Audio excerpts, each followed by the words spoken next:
Hello guys, welcome back to my channel special kitchen recipe. তো আজকে আমরা নিয়ে চলে এসেছি আবারও একটা খুব সহজ পদ্ধতিতে রান্নার রেসিপি নিয়ে।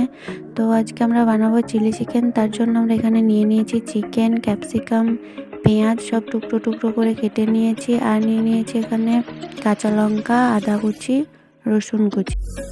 এবার আমরা চিকেনটাকে ভালো করে ম্যারিনেট করে নেবো। এখানে আমরা নিয়ে নেব চিকেনটা, তার উপরে একে একে সব মশলাগুলো দিয়ে দেবো।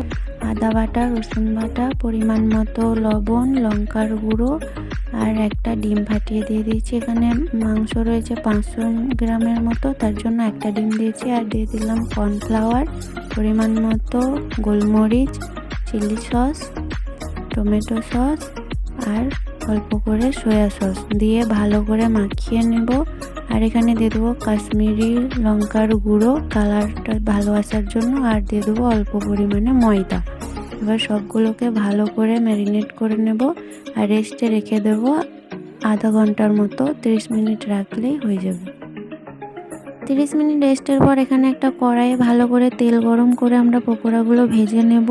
একদম মিডিয়াম আঁচে আস্তে আস্তে ভাজতে হবে, নাহলে ওপরটা পুড়ে যাবে। তো যতক্ষণে এগুলো ভাজা হচ্ছে, অন্যদিকে আমরা সসের মিক্সচারটা বানিয়ে নেব। নিয়ে নিয়েছি টমেটো সস, সয়া সস আর গ্রিন চিলি সস। এখানে টমেটো সসটা বেশি করে লাগবে। তার উপরে দিয়ে দেব একটু কাশ্মীরি লঙ্কার পাউডার, কালারটা ভালো আসার জন্য। তারপর এগুলোকে ভালো করে মিক্স করে নেব।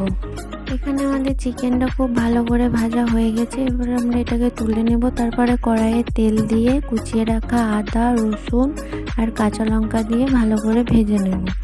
তারপর এগুলো ভালো করে ভাজা হয়ে গেলে ছাড়িয়ে রাখা পেঁয়াজটা দিয়ে খুব ভালো করে 2 থেকে 3 মিনিট ভেজে নেব। তারপর এর উপরে দিয়ে দেব ক্যাপসিকামগুলো।